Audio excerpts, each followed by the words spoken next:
In 1975, Bosley played the part of Bevel Means in the TV movie Who Was the Black Dahlia? Directed by Joseph Pini. To be 102. The city is Los Angeles. Not too long ago, but long enough that the bean fields outnumbered the freeways. This is about a murder that really happened. Nobody made it up. As far as I know, there's never been another one before or since quite like it. Ever. Started right here, these vacant lots on Norton Avenue. An old man and his grandson taking a walk. But it's a day you can bet both of them will never forget. A stick of candy. If he hopped to the barber shop. Hey, slow down there. To the barber shop. Button up that sweater. I don't want you catching any sniffles. One for you, and one for me, and one for Amos and Andy.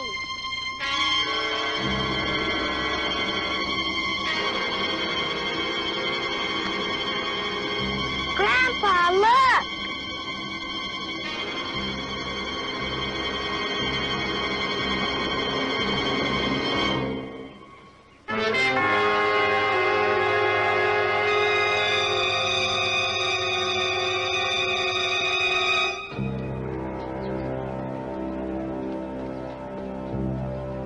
A lot of people ask me if the Black Dahlia murder still haunts me. I tell them no. Then I stop and think. Maybe haunt ain't the right word, but not a day goes by that I don't remember this day. January 15th, 1947. My partner, Finest Brown, and I walked in that door and through the squad room, like we did hundreds of times before, not knowing that this time we'd be taking on something that'd stick with us the rest of our lives. And after all these years, I can still hear Captain Donahoe's voice. Hanson? Come on now, how about something for the working press, huh? Yeah, my pants. Vivo, we're not holding out on you. As soon as we get a lead that leads anywhere, we'll let you know. Look, they sent me down here to check into the surgical angle. Now, have you got any suggestions? Oh, I know. I ain't no doctor. Well, my doctor happens to be the city editor, and he sent me down here to exercise for the next edition. Why don't you do push-ups in the hall? I hate to remind you, but this is known in murder circles as the late morning of the second day. Yeah? Well, this is known in cop circles as my private office. Out. Out, out.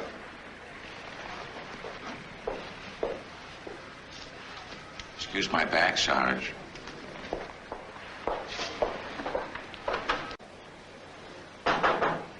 If it's a contest, can I enter? No, you gotta be able to spell. What's this hogwash you know about Black Dahlia? You didn't like it? Gee, my editor loved it. Before sundown, every paper in the country will be using it. None of they got any sense. There ain't no such thing as a black flower. That's funny, because that's exactly what she told the guy who hung the name on it. Yeah? Well, I get around too, you know. Probably didn't make no sense to her either. Well, maybe it fits. Flower that never was, and a girl who didn't know who she was. Or maybe just a way to sell papers, huh? Make a reporter named Bevo Means famous. Not a chance. Long after you and I are turned out to pasture and forgotten, Harry, the Black Dahlia will still be famous. I'll settle for that. I can make her killer just as famous. I hear you're looking for someone named Doc, is that right? Who told you that? Lady friend. So? Did your lady friend have any other hot tips? No. But speaking of females, I hope you're not overlooking an angle. I sure hope so, too, Bevo. Maybe I ought to check with you every morning. Now, look, I've been out pounding the bricks, and I've just got a hunch it was a woman who killed the Black Dahlia. Yeah? Well, we've been pounding the same bricks, Bevo. And there ain't a single blasted brick that's told us whether it was a man, woman, soldier, sailor. All right, Harry. She was either real good or real bad. I don't follow you. She was killed by a devil, Bevo. If we had one clue, I'd go straight into hell to get him.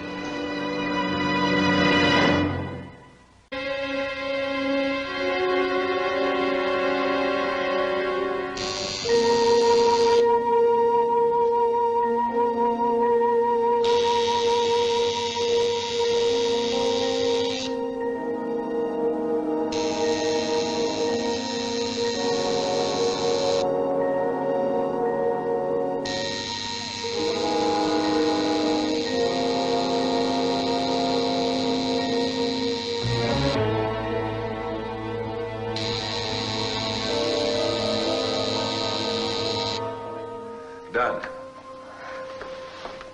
Oh, wow. Gee, that wasn't so painful. See, I told you so. Oh? You want me to try again? No. And you said I wouldn't dare. Well, how do you like it?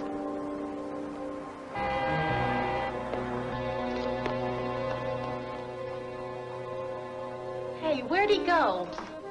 Hey! Hey! Hey! It's $6! You gonna pay for that?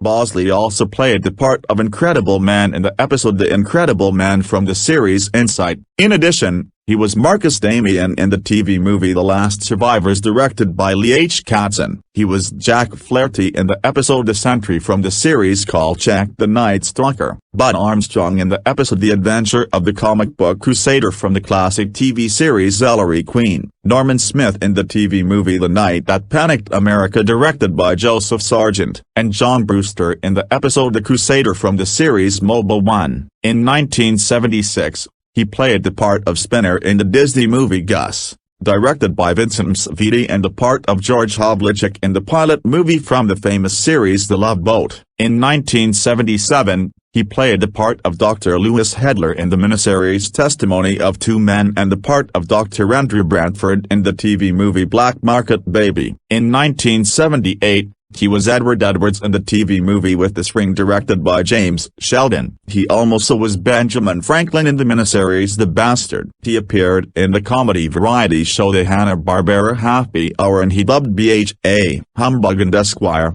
in the TV special The Stingiest Man in Town. But 1978 was also a very sad year for our hero Tom, because his wife Jean Elliott passed away. I'm Tom Bosley, and I'm delighted to be on Good Day. They give you free coffee, you know. Tom Bosley, we welcome you to Boston and to Good Day. You know, it's ironic. You do these interviews all over the country, and they always show some clips. Of course, I had no way of knowing which clip you were showing. You just happened to pick a clip in which one of those ladies in the beginning of that scene was my leading lady in Fiorello on Broadway. Oh, really? 29 years ago. Who was that? Patricia Wilson. Ah. What goes through your mind, Tom, when you see a clip from Happy Days and all those years perhaps float in your head? Well, I'll tell you, it's very peculiar. First of all, it was 11 years. 11? Forgive me. 11 years. 11 years, forgive me. But even though the show has been off for 2.5 years since we stopped production, it's really like the show is still on, because the reruns are considerable all over the country and over most of the world, as a matter of fact. So it's almost like, gee, there I am working and I don't have to be there, because the shows are constantly going on. Do you miss it, Tom? Do you miss the routine of it? No. Fortunately, after 2.5 years, it dissipates. You lose the personal feeling that you had being attached to the show. We kind of knew it wasn't the kind of a show that you had to worry day to day whether you were going to still be on the air next season or not. We really were given the last year. There was talk about taking it off the year before. They gave us one more year, so we were pretty much prepared for the end of the show. It was no great surprise to us. And I think we had all conditioned ourselves that it was time to look to the future and go on to something else. One thing about our business, nothing is permanent. When did you start to become an actor? Back in Chicago where you grew up? Or? Yeah, it was it was really by accident. It was after the war, and I was going to college ostensibly to become a lawyer, and the teachers weren't showing up at classes. I was going to night school at DePaul University in Chicago, and a friend of mine was going to a radio school under the GI Bill of Rights, and I went there, and in the back of my head, I wanted to be a sports announcer, and television was just beginning to come in. In fact, I think that was the year they televised the first World Series. And acting courses were part of the curricula. And as time progressed, it suddenly occurred to me that even though the competition was tough in both fields, it would be even tougher as a sports announcer. So I became an actor. You know, in reading about you, Tom, I found a quote. It's a quote from you. A quote has two interesting parts. One part where you say you have to smile in the face of adversity. And of all the things that I find, there is this notion about adversity. What adversity have you faced in your life as you think about it, maybe the most adverse, trying moments of your life? Well, of course, the most adverse thing that I had to face was the loss of my first wife. She had been ill for almost 8 years, and my daughter was then 4 years old at the time. So, and this was while things were going very well for me professionally. It was during Happy Days. So that was kind of a tremendous ordeal, and her condition became, after 5 years, once it was defined, that it was a terminal situation. So after we lost her, I had to go through that extremely awkward period of being both a father and a mother to an 11-year-old daughter, and then all of a sudden getting over the loss of my wife and realizing that I had to go on, that life has to go on. And I went through that terrible phase of starting to date again after about 2 years. And I'll tell you, if anybody has to go through that, it's amazing, because you learn at 50 that you're quite capable of making the same mistakes you did when you were 20. But that whole period was difficult for me, and I'm extremely grateful that if I did have to face such an adverse situation, that at least I was able to work and have everything else going for me. And you are now remarried. Yes, very happily so. And there's a surprise party that brought you to Boston, Tom Bosley? Well, or do I give it away, or was it already? No, it's already over. Already over. One of our daughters is a student at Emerson College, and another daughter is at Georgetown. And she was home, the one from Georgetown. She has a roommate from Boston, and she said that she was coming up to Boston for Easter break, and we knew that the daughter here was staying. And all of a sudden we realized, hey, it's her birthday. Why don't we just fly in, and they'll both be here, and we'll throw a surprise party for the one that... And you did. We did. Tom, just before we end, one quick question. The other part of the quote that I referred to earlier, you talk about the importance of ethnicity to you and honoring your ethnicity. Perhaps you don't even remember saying that. We're in a World of Difference campaign here at Channel 5. Could you give me a quick statement about why ethnicity is important to you? Well, I don't know the context of which you're quoting it, but I imagine that I was referring to the fact that we all have ethnic backgrounds, and that we should always remember where we come from and who our people are, because I think that's something that unfortunately seems to be slowly dissipating from not only our society, but all societies. And I've always felt that way. I may not be the most religious person in the world, or the most national person in the world, but family has always come first to me. And if family comes first, that so-called ethnic relationship comes right after. Has to be there at the same time.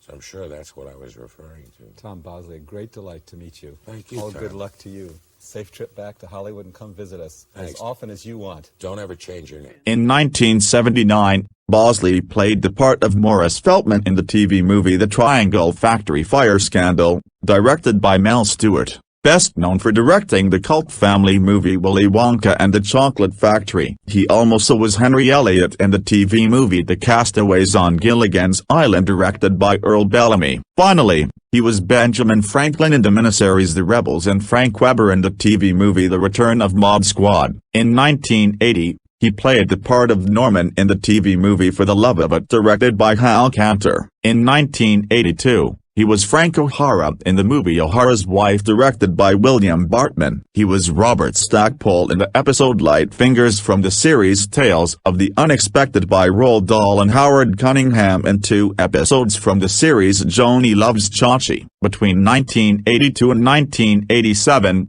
he appeared again in The Love Boat. He was Harry Meacham, Herbert Chandler, George Hammond and Howard Pfister. In 1984, he played the part of Jimmy Hoffa in the TV movie The Jesse Owens Story directed by Richard Irving. But most famously, between 1984 and 1988, he played the part of Sheriff Amos Topper in the classic TV series Murder, She Wrote, notoriously starring alongside Dame Angela Lansbury, with whom he had already worked in the movie The World of Henry Orient.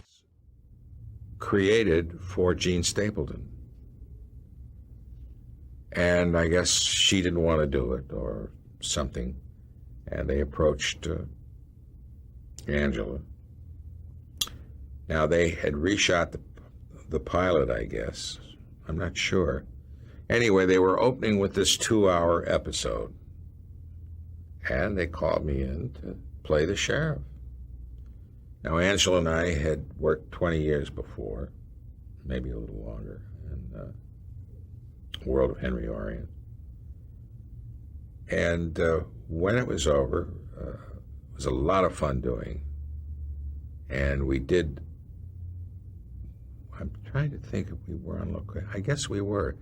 They went up to Mendocino to do all of the stuff that took place in Cabot Cove. Mendocino, California. Yeah. And it was a long trek. You'd fly to Oakland and then drive for 2 hours, but Angela had a plane, and once in a while I got to fly up there with her. Did the show, and that was it. Then all of a sudden, the next thing I know is the sheriff's coming back in again. Are you available? I did 19 shows in 4 years without a contract. I just happened to be available. And then the second year, I think my agent said, he's holding himself available for it, but why don't you do something so that he can do other things at the studio? So it was a lower fee, but it was every week. But they never delivered anything else. So I did, people think I was on that for all the time. I did it 19 shows in 4 years. And then I left to do Father Dowling. And you played what character? I played Sheriff Amos Tupper of Cabot Cove. What kind of character was he? He was a very lovable, inept sheriff. And I never forget, Bill Wyndham played the doctor, and he would say to one show, he just said to me, "You are so inept." And I said, "I'm more ept than you are." Whenever the show was sufficient enough where they wanted to use as much as they could up in Mendocino, they went. We did a show which was reasonably successful. It was actually a 2-parter where a body is found in the park and in Mendocino, Cabot Cove, and there's a big argument. They think it's the remains of the town's only revolutionary hero, Revolutionary War. So when they got up to, went up there in advance to line up where they were going to shoot, and we got up there, and here's this huge, we drive to this huge field, and there's a truck with about 4 guys sitting with shotguns in their arms. And they said, guy come back, AD comes back and says, "They're not going to let us shoot." "Why not?" "Well, you don't want us on their property." The minute they said that, we all knew why, because there was marijuana all over the place. So what we had to do, there's a little park right near the water, And they gave us permission to dig this huge pit. I mean, it was not just a hole like this. It was maybe 30 feet by 20. And in return, Universal built a parking lot for it right there in the park because they hadn't had one. Not enough cars. But that was so funny because marijuana all over the place. It's the soil's good or something. I don't know what it is.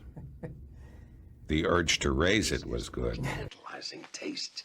Taste treat you've ever tempted me with? That's what you said that time that you made the chicken, Veronique. Now, Jessica Fletcher, you and I both know that simply is not true. That very mild case of food poisoning had nothing to do with my cooking. Those chickens were probably just sitting in the market for a week. That's all. Why, Seth, at the time you said it was pesticides in the grapes. Seth. No, I'll get it. The recipe says that we have to eat those immediately or the squid shrivel up like little erasers. Oh. Why, Doc, what a surprise. Just came by to drop off this book Miss Fletcher lent me. Well, come on in, Amos. Hope I'm not interrupting anything. The book? Oh. Frank's copy of the best fishing spots in Maine. Speaking of fish, Chess... Yes, ma'am. As soon as I get some time off, I think I'm going to head up to Sebago Lake. Mr. Fletcher had 3 little somethings drawn in it beside it, but I couldn't figure out what they were. Oh, my, yes. That was Frank's rating system. Sebago Lake is very highly rated 3 trout. Boy, that smells good. I didn't even know I was hungry. Amos, there's only enough for 2. Oh, now, Doc, I wasn't inviting myself. Just wondering what something that smells so good tastes like. Oh, come on, Seth. Give him a spoonful. All right. Just a teaspoonful.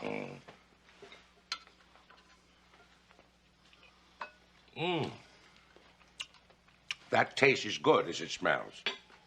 That's all I wanted to know. What is it? Calamari. Oh. What's that, some kind of fancy chicken? It's squid.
Well,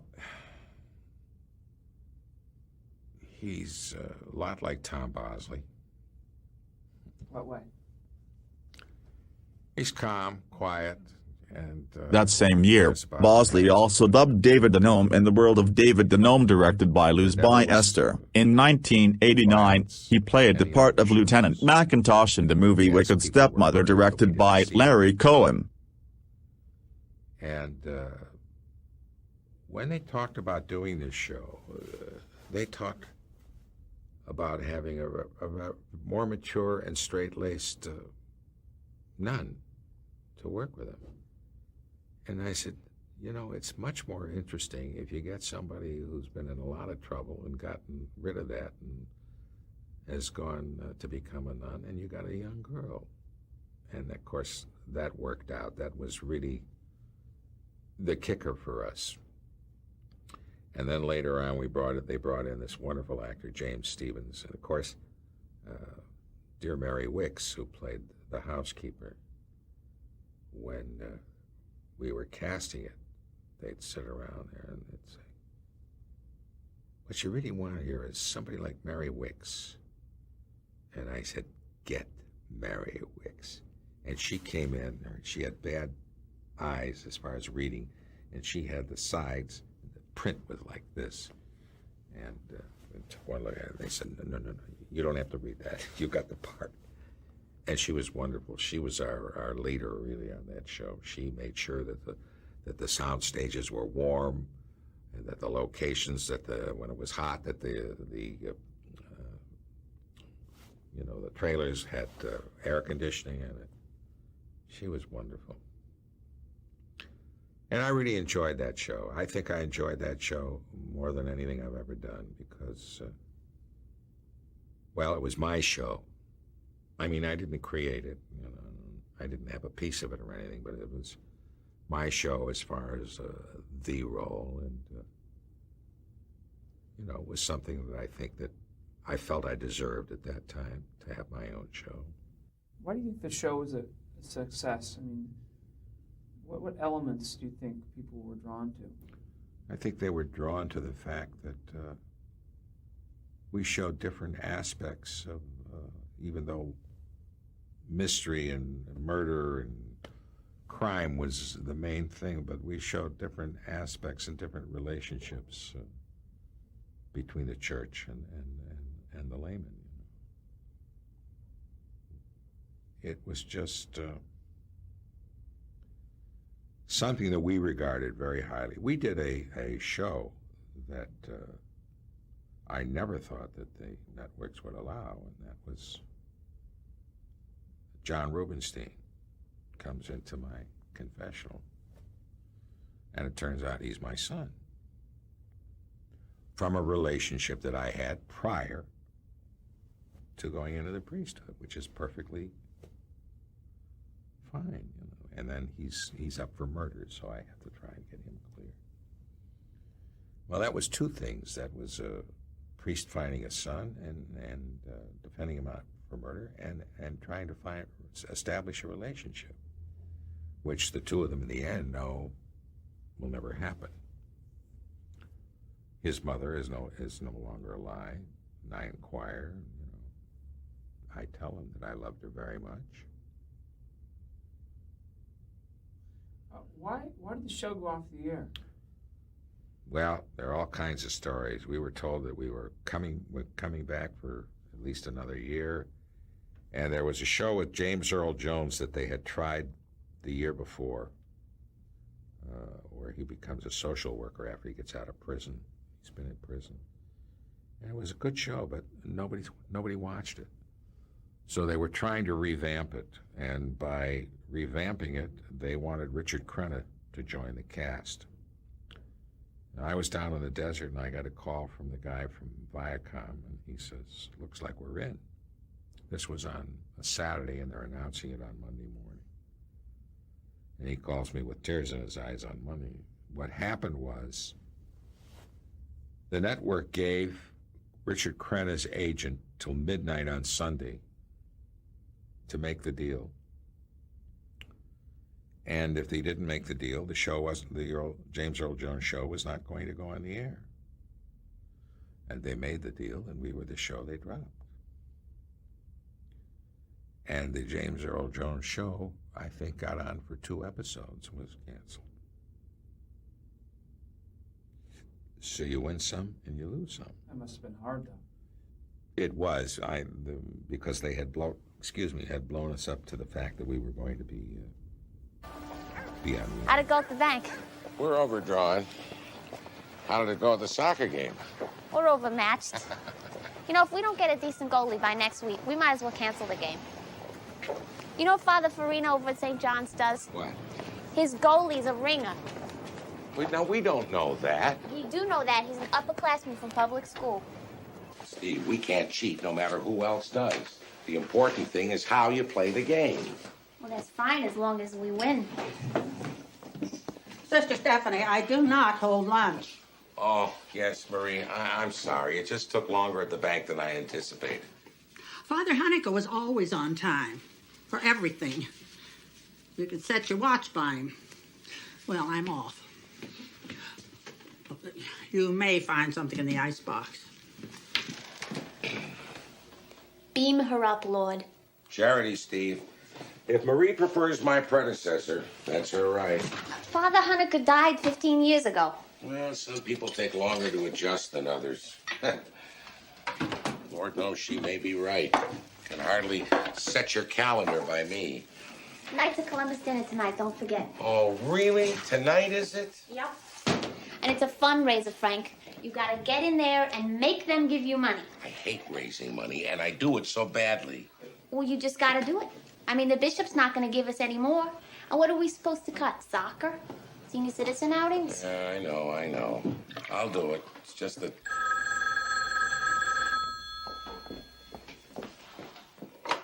St. Michael's Rectory. Yeah, he is. Hold on. It's the cops. The police. The cops. Father Dowling here. Yes? Andy Moore. Yes, I know who he is. Wants to talk to me? He what? Oh, good Lord. I'll be right there. Steve, you have to drive me. What's up?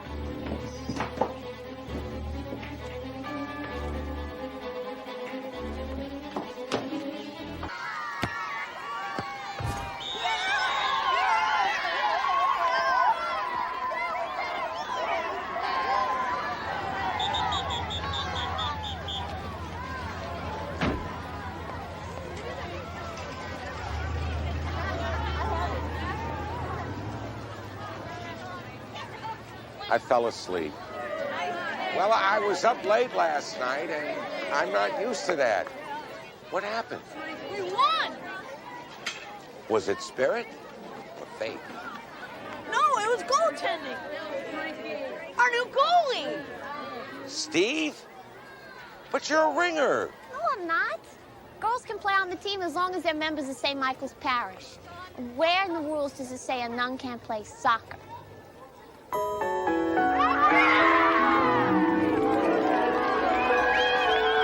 Between 1988 and 1989, Bosley played the part of Grandpa Zelig in 2 episodes from the series Out of This World. In 1989, he played the part of Lieutenant McIntosh in the movie Wicked Stepmother, directed by Larry Cohen. Tight, Lieutenant.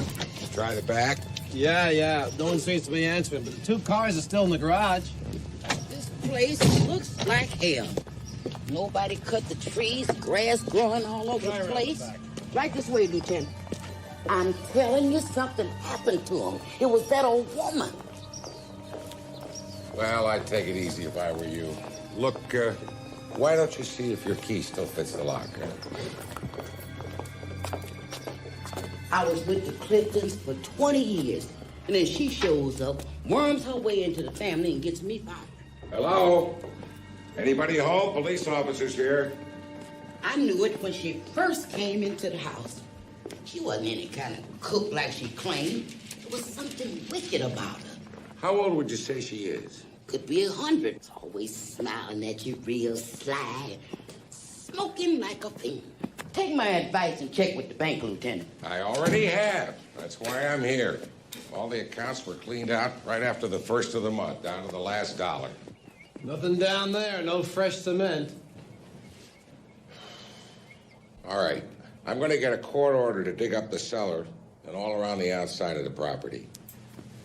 I knew when they came into all that lottery money was bad luck. I wasn't good enough help for them anymore. Poor Miss Kate.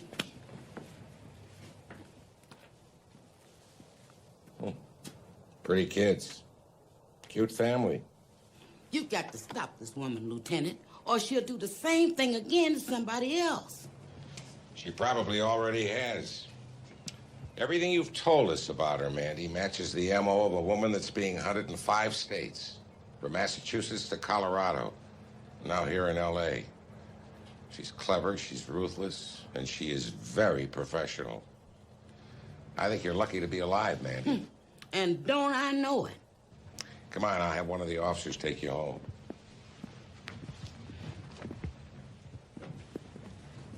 I hate to leave. I keep thinking that maybe I was wrong. What was that? far away. What the hell was that? Is there a radio on someplace? In the heck could that be?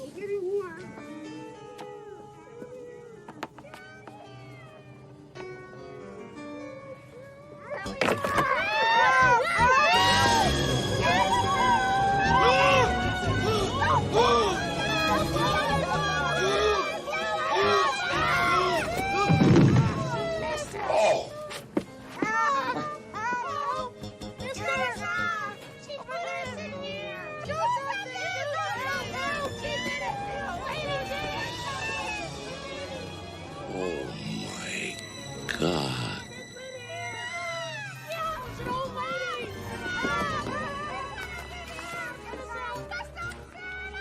What?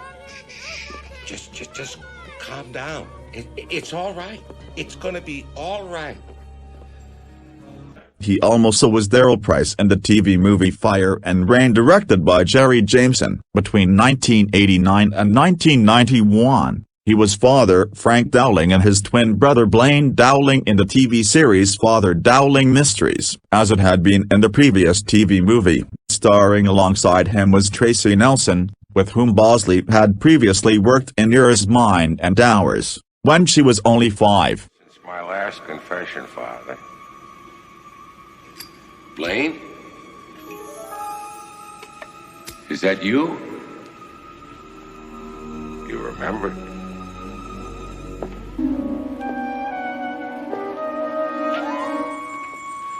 How are you, Frank? Still perfect? Still so good? No. Very human. I can see that you haven't changed. We never really change, do we, Frank?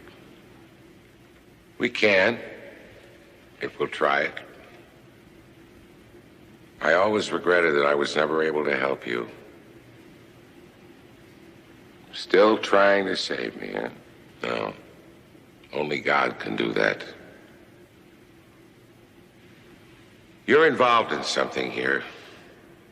And what's worse, you're involving me and the church.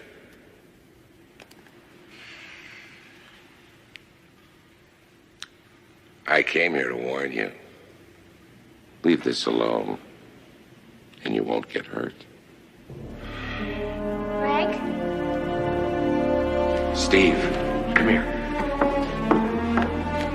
There's someone I want you to...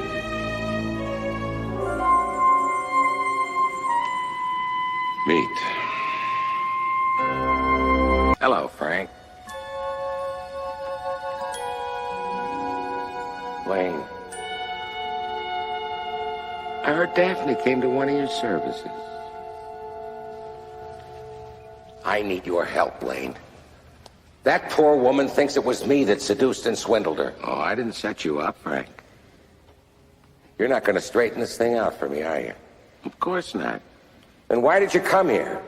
To tell you to relax. This'll blow over. One of the nice things about scamming rich women is that they get so embarrassed. Oh, you'll glance over your shoulder for a week or so. Some of them will have little guns in their purses. But then they begin to worry about their friends finding out and laughing at them. So they drop it. You got nothing to worry about, Frank. It's not that simple. Oh, but it is. Don't try and find me, Frank. I've got heavy deals pending. Oh, no. For once, you're going to do something in your life that's right. You're going to come to the rectory with me right now. Frank? Dinner's ready. Steve, I want you to meet my brother. In 1990, Bosley played the part of Lieutenant Logan in the TV movie The Love Boat, a Valentine voyage directed by Ron Sateloff. In 1992, he was Sam Fesman in the episode The Catch from the series Hearts Are Wild. In 1993, he played the part of Carl W. Clemmer in the episode The Parsley Garden from the series ABC Weekend Special. Between 1993 and 2002, he appeared in the TV series Regrets. He was Strike Maxwell in the episode King Tenpen, Runway Angelica and Wayne Tickerbacker in the episode Murmur on the Emery Express. In 1994, He played the part of Dr. Blake in the series Burke's Law and Albert in the episode Lover's Lullaby from the series Heaven Help Us. But most importantly, he went back to musicals after 26 years. He played the part of Morris, Belle's father, in the Disney Broadway musical Beauty and the Beast, famously based upon the homonym animated movie by the same Disney. My father is not crazy, he's a genius.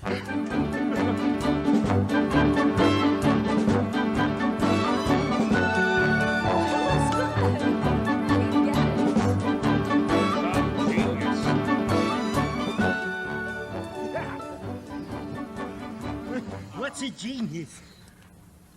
LeFou, I want you to go out in the woods and bring me back the biggest, healthiest deer you can find. Oh, not the woods. Anything but the woods. You know how I hate the woods. Just bring me a deer for my wedding feast. No, but I hate the woods. It's dark and spooky, and there's bugs and spiders. Papa, are you sure you're all right? Oh, I'm fine. I just can't understand why this happened the way it did. If this isn't the stubbornest piece of... Papa!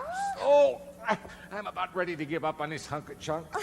You always say that. Well, I mean it this time. I'm never going to get this boneheaded contraption to work. Yes, you will, and you'll win first prize at the fair tomorrow. Huh. And become a world-famous inventor. You really think so? You know I do. I always have. Well, then, we better get cracking. This thing isn't going to fix itself. Now, let me see. What did I do with my dog-legged clencher? Papa. Huh? No. So, tell me, did you have a good day today? Oh, I got a new book. You do love your books. Well, they take me away to wonderful places where there's adventure and mystery and romance and happy endings. Papa, if I ask you something, will you answer me honestly? Don't I always? Do you think I'm odd? My daughter, odd? Now, where would you get an idea like that? Oh, I don't know. No, it's just that, well, people talk. They talk about me, too. No, I'm not odd nor you. No family ever saner, except one uncle who, well, maybe let that pass. In all you say or do, you couldn't make it plainer. You are your mother's daughter, therefore you are class. So I should just accept I'm simply not like them. They are the common herd, and you can take my word. You are unique, creme de la creme. No matter what you do, I'm on your side. And if my point of view is somewhat misty-eyed, there's nothing clearer in my life than what I wish and feel for you. And that's a lot, no matter what. No matter what they say, you make me proud. I love the funny way you stand out from the crowd. It's my intention, my invention shows the world out there one day just what we've got, no matter what. Now some may say all fathers just exaggerate, that every daughter's great. Well, you are. And every daughter tends to say her father's tops. She pulls out all the stops to praise him, and quite rightly.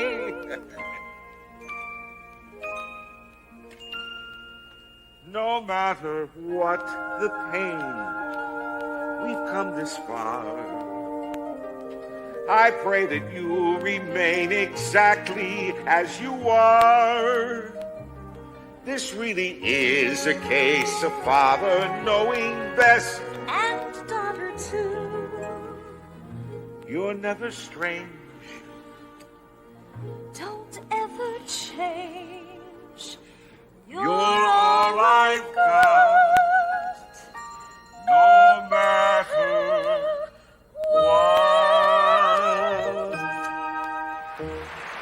In 1996, Bosley was Mr. Bobek in the episode Mimi's Day Parade from the series The Drew Carey Show and himself in the episode I Was a Teenage Spy from the series Boy Meets World. Yes! Homemade brownies. Okay, everything's gonna be all right. Mom said no one can touch those brownies till after dinner. Morgan, where's Mom and Dad? Mom's out, but Dad's upstairs. Hey, kid! Daddy! Hi, kitten. Hi, son. Here, here's your allowance. But I'm not your son. Well, then give me back my dime. You know what? I bet that's my dad. Dad! No, Anson Williams. Wait a minute, George.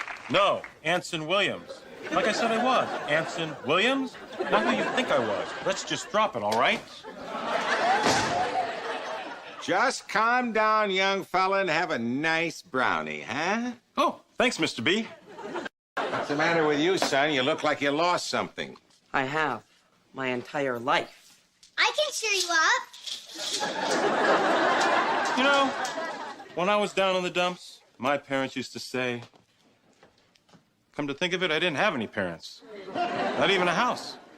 I hung out at other people's houses. Not bad, really. Oh, Daddy dearest. Yes, Snowflake. There's something you gotta see. It's not true. Of course it's not. FBI? J. Edgar Hoover, please. J. Edgar, Tom. Yeah, I'm here with Anson Williams and a Russian spy. Ixnay on the Otzi pay. You're going to jail, spy. No, Morgan. He may be a Russian spy, but until they come and haul him off, he's still our guest. In 1997, Bosley dubbed Santa Claus in the episode Was the Night from the series Johnny Bravo. In 1998, he played the part of Ranger Tasker in the movie Little Bigfoot 2, The Journey Home directed by Art Camacho. In 1999, he was Uncle Vic in the episode Just One of Those Things from the series Early Edition, Bert in one episode of Port Charles, and Father George in the episode Uh-Oh Baby from the series Maggie. In 2000, he dubbed Mr. Wrinkle in the direct-to-video movie The Tangerine Bear directed by Burt Rein. In addition, he played the part of Bernie in the episode Lovers and Other Strangers from the series Jack and Jill and the part of the minister in 2 episodes from Walker, Texas Ranger. In 2001, he dubbed Jupiter in 26 episodes from the series Jason and the Heroes of Mount Olympus. In addition, he played the part of Walter Nicolaides in 2 episodes from Further, he dubbed Franklin Holes in the TV movie Legend of the Candy Cane directed by John Schmidt. Finally, he was Kyle Mason in the episode Angel's Flight from the series Family Law. In 2002, he played the part of Harry Mankelbaum in the movie Returning Mickey Stern directed by Michael Price. A long, long time ago, on an exotic island far, far away, well, 50 miles east of the Big Apple, Mickey Stern found... Baby, it's me. And lost the girl of his dreams. I would look for someone older, say by half a century. But now Mickey Stern has one last chance to erase his mistakes. Gorgeous day, you know why? And only one guy can help him. Because you the man, Mickey. Less than a week to fix my life. Mickey Stern is about to live his past in someone else's future. Really think she and me, you know, are you kidding? You can't teach him about love. Yo, Pops, maybe you will. I just show her the skills. That is so sexy. I'm on fire. You teach him about making love. But you may not have the right visual aid available. But one wacky week, on one crazy island. Was he acting cuckoo? There's no war, there's no draft. Alana's not going to med school, so there's nothing to keep you two apart this time. Might make Mickey Stern certifiable nuts. I am taking you home and straight to Dr. Schwartz. 2 Life Films proudly presents a laugh-out-loud movie about magic. Hey, you want a nickel? Here's a nickel. You want another nickel? Here's another nickel. You want more nickels? Here's more nickels. The American Dream. I've never been so sure of anything in my life. And the best baseball player you never heard of. Joshua Stern? He was the best. Joseph Bologna, Tom Bosley, and Kylie Del Rey with Michael Oberlander, Sarah Schoenberg, John Sloan, Connie Stevens, Renee Taylor, and introducing Joshua Fishbein. Nice throw, Mary. In a film by Michael Prywis, Returning Mickey Stern, a new old comedy. Do me a favor. Lose the 3D glasses. You look like a complete retard. You take off the Mets hat, I'll take off the 3D glasses. Sliding home to it. In addition, he played the part of Elmer in the episode The Blue Angel from the series Touched by an Angel and the part of Leigh Turner in the TV movie Merry Christmas directed by John Schneider. These are 2 weeks off for the holidays. It's been a change of plans. The station needs one of those great big Mary Maloney Christmas stories. You know, the kind that touch you right here. Christmas around here is all hype and no heart. All Felice wants is a mommy for Christmas. Dear Santa. When her letter is sent to the local TV station, Mary, this is it. This is your family. I want you to follow the single father and his daughter as they struggle to get through Christmas. There's no way this little girl can get her wish in the next 4 days. What? Mary Maloney. No. Merry Christmas. She'll be able to figure out the good, happy angle. Mr. Wallace, Yes. may I come in? Yes. Look. You could be an inspiration to other single-parent families. No, I don't think so. all her father wants is to make his little girl happy. Okay, I'll do it. We'll do it. Great. When a mysterious new nanny arrives, Yes. Good morning. Good morning. I'm here from the agency. he teaches that wishes and wisdom go hand in hand. Mommy isn't something you order like a hamburger. But it isn't just for me.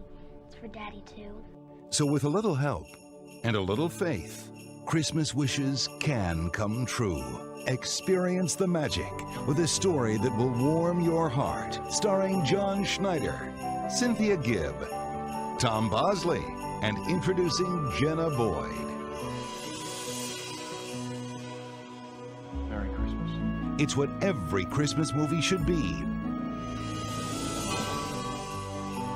Merry Christmas. Finally, Bosley played the part of Herr Schultz in Cabaret on Broadway. In 2004, he dubbed Santa Claus in the direct-to-video movie Felix the Cat Saves Christmas directed by Don Oriolo. In addition, he was Father Joseph in the episode Fight for Your Invite to Party from the series It's All Relative and the part of Harry in the TV movie Christmas at Water's Edge directed by Lee Davis. In 2005, he played the part of Harvey in the movie Popstar directed by Richard Galby, and he dubbed Geppetto in Geppetto's Secret directed by Mark Schimmel.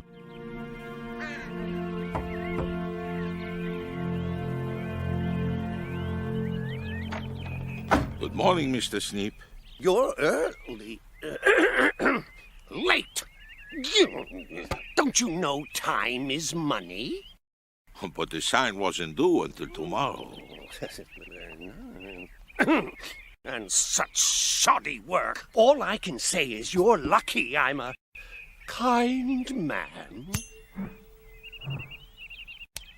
Sir, this is less than half the price we agreed on. Well, take it or leave it, old man, 'cause that's all you're getting.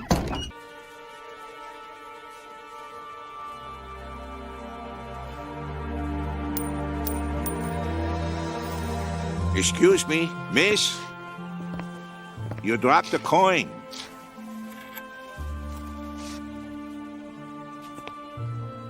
Where did that come from? I don't know. Do you think it could be magic? Magic's only make-believe. Oh, on the contrary, child. Magic is as real as this coin.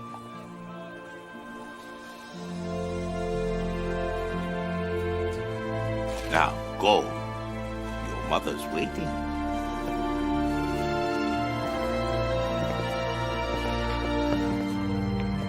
In addition, Bosley played the part of Dr. S.T. Bloom in the episode Still Holding from the series Still Standing. Further, he played the part of Rabbi Eli Schmidt in the TV movie The Fallen Ones directed by Kevin Van Hook. Plus, he played the part of Mel McFadden in the episode Champagne for My Real Friends, real pain for my sham friends from the series One Tree Hill. Finally, he was the voice of Howard Cunningham in the episode The Father, the Son and the Holy Fawns from the series Family Guy. In 2006, he played the part of Bob in Mothers and Daughters, directed by Sherry Hellard. In addition, he appeared as himself in the pilot episode from the series Nobody's Watching. In addition, he was Wakefield in the TV movie Hidden Places, directed by ANGELA LANSBURY. Finally, he played the part of Dr. Hammond in the episode Crazy Little Thing Called Love from the series That 70s Show.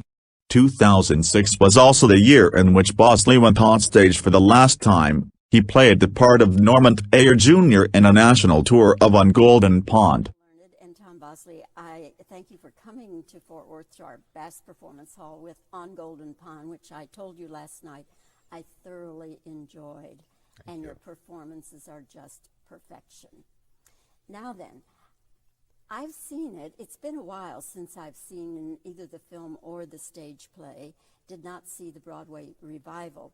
But I didn't remember it from my past experiences as having as much humor and as much comedy. And I remembered that there seemed to be a heavier drama going on as the play progressed. So my question to you is, for this revival and this production, did Ernest Thompson tweak the script? He's been tweaking for 30 years, really. It was a play originally, and every time it is done, whether it's done in a big city or, he has stepped forward and been involved in it, and he's made little changes.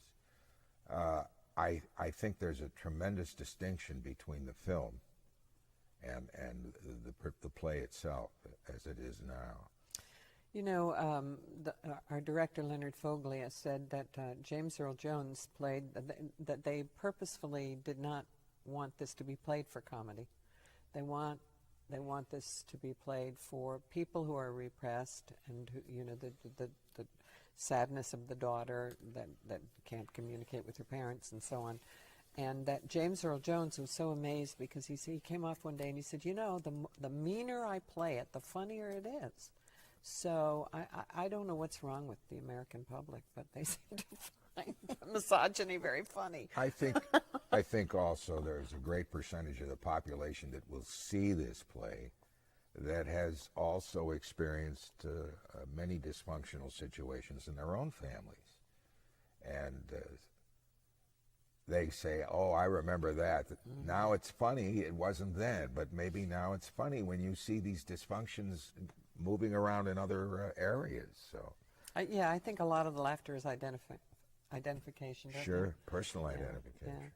Yeah. Do you think the fact that you both had such long runs doing sitcoms and television, that helped to bring out the humor? Maybe in your case. Well, I hated doing the show in front of a live audience because the people that hung on to Happy Days were the young audiences that were crazy about Richie and Fonzie and Potsy and the kids. And as an actor, that kind of laughter with screaming, and it doesn't work for me as well. And fortunately, we both started out in the theater, and that's a different experience. I would much prefer doing a television show without an audience sitting there. And it's just a personal thing for me, but the theater is our first love. Michael, when you first started in theater and later in television, you and I share something in that we both have male gender first names, Bobby and Michael. Right. Did you have any strange experiences with people confusing you for a man? Well, when I won the first Emmy, my name was mispronounced because it didn't track that the female was a Michael. So Cicely Tyson, I think, was the presenter. I'll never forget it. And she sort of went, Michelle. And so my son and I didn't know who had won, and we were still sort of high from Richard Thomas having won. This was our first Emmy, and it was all very exciting. And then we suddenly realized it was me. And I'll never forget my son's face, because I know it was a mirror of mine, which was like, you know. And then they had to put on the, you know, in the credits at the beginning of the Waltons, they put Miss Michael Learned, because there was a picture of me, and they were afraid people would, I was an unknown, so they were afraid people would think there was something bizarre with that masculine name and obviously a woman. So that's about it. Now I notice a lot of young people being named Michael, and I flatter myself that maybe some of that has to do with it being a more acceptable name for a woman. You never got a box of cigars for a gift, as I did. Did you really? Oh, you're kidding. How much fun. No. No, but I have gotten fan mail addressed to Mr. Michael with guys posing, you know, and made me wonder what that's about, but never mind. We won't go there. Tom, do you see any similarities between Nathan and Mr. C? Well, no. Norman is a retired... I'm sorry, let me That's all start right. that over. I don't know why I said Nathan. Tom, do you see any similarities between Norman Thayer and Mr. C?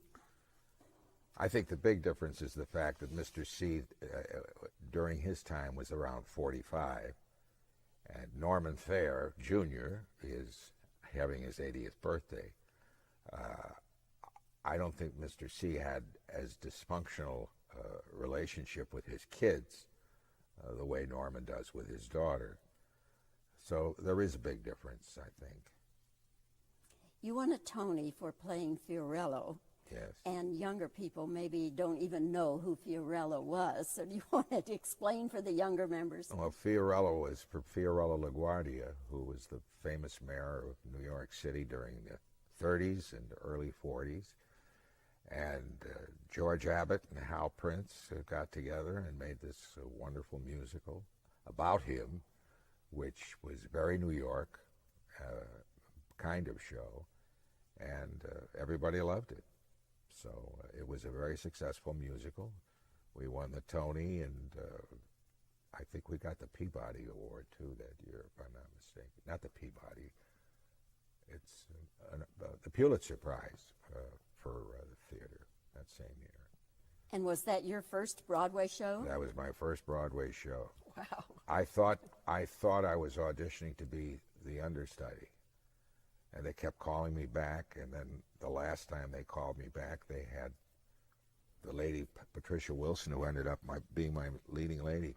They brought her next to me, and they were sort of looking at sizes because LaGuardia was small, and everybody else in the show was going to be taller than him. And I said, "This isn't. They don't do this for understudies, you know, when they haven't cast the show as yet." And then they called my agent after I left and said, "They want you to do the show." So that's what happened. And the rest is history. Kind of, yes. And what was the turning point in your career, Michael? Oh, I guess the Waltons, really, in a way. In some ways, I had done a lot of television in Canada and was at the American Conservatory Theatre for many years. And so my background was basically theater and Canadian television. And so I'd say the Waltons, you know, when you're in a hit series, you suddenly become a household name, which is very helpful when you're, especially nowadays when most plays or tours are name-recognized vehicles.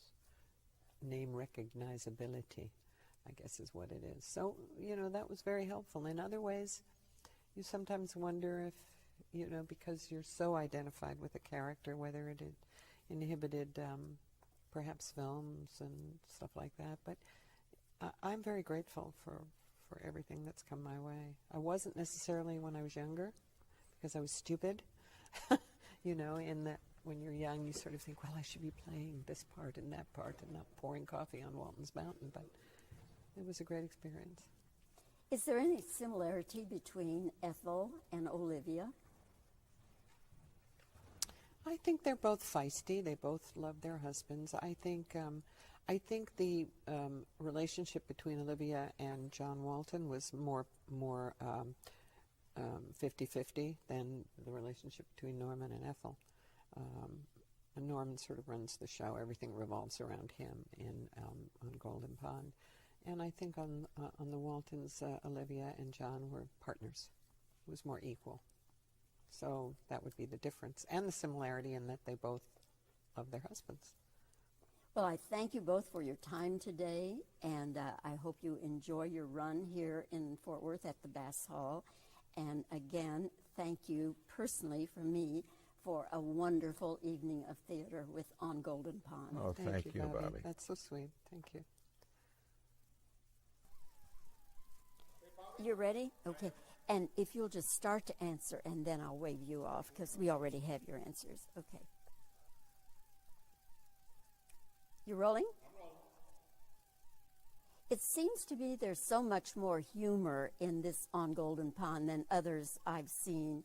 I'm wondering, did Ernest Thompson, the writer, did he redo the script or tweak the script for this production? I think tweak is the right word. He has been working on that incessantly, really. This is probably the first time it was ever done. That's fine. And that's good. That's good. Okay. Continuing then. Tom, is Norman Thayer anything at all like Mr. C in Happy Days? I don't think he's anything like Mr. C, really. There's a different time of life as far as age is concerned. That's good. Okay. You won a Tony for the Broadway play Fiorello. Now, some young people may not know who Fiorello is. Fiorello was the former famous mayor of New York in the 30s and the early 40s. That's fine. Okay. All right. You and I share male gender first names, so I wonder, have you had any unusual experiences as a result of being named Michael Leonard? Well, when the Waltons first came out, they had to put Miss in front of my name because they thought it would confuse people to see a woman. Yeah, okay. Are there any similarities between Olivia in the Waltons and Ethel in On Golden Pond? I think the similarities are that they both love their husbands. I think Olivia and John are more equal than Ethel and Norman. That's good. Okay, what was the other thing?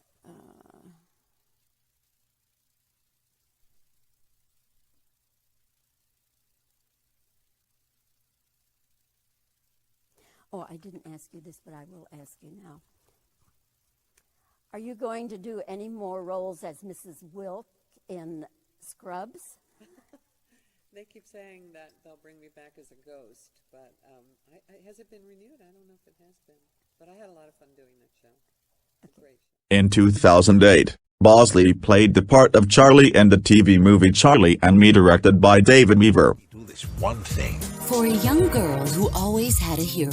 I love you, Gramps. Your grandfather's very sick. She'll have to become the person. I know what he wants. You're not old enough. She was always meant to be. I shouldn't have to consult a minor to make decisions. Tom Bosley stars in a Hallmark Movies and Mysteries presentation. Take a deep breath.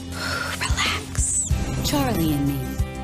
On Hallmark Movies and Mysteries. In 2009, Bosley dubbed Santa Paws in the direct-to-video movie Santa Buddies, also known as Santa Buddies: The Legend of Santa Paws, directed by Robert Vince. In 2010, he was Arthur in The Backup Plan, directed by Alan Poole. Finally, he dubbed Principal Richard Warner in the episode The People in Our Community, introducing the police department from the series Betsy's Kindergarten Adventures. Bosley's heart stopped beating from complications of a staph infection on October 19, 2010, at a hospital in Rancho Mirage, California, near his home in Palm Springs, California. His agent, Cheryl Abrams, said Bosley had been battling lung cancer. The actor was survived by his wife, former actress Patricia Carr, and daughter Amy Bosley Bear. Anyway, we choose on purpose to say that Bosley's heart stopped beating rather than he died,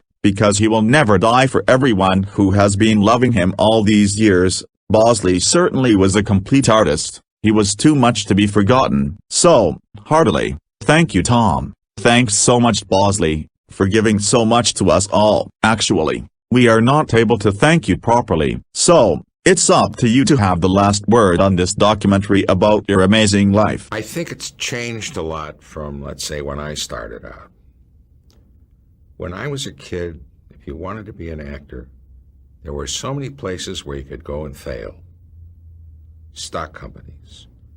People wouldn't be there of any importance to see you, but you could learn things about yourself, what you can do and what you can't do and what you need to learn.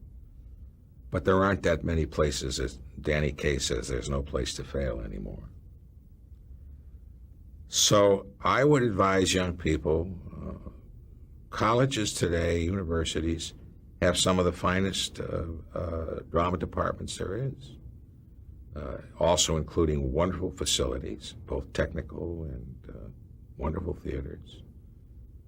And I would really, that's the advice I would give to somebody who's young.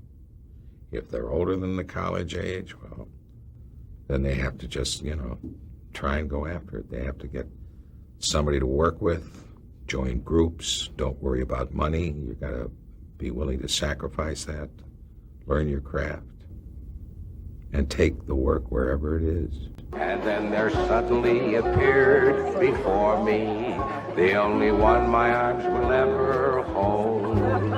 I heard someone whisper, please adore me. And when I looked, the moon had turned to gold. Blue moon. Now I'm no longer alone, without a dream in my heart, without a love of my own.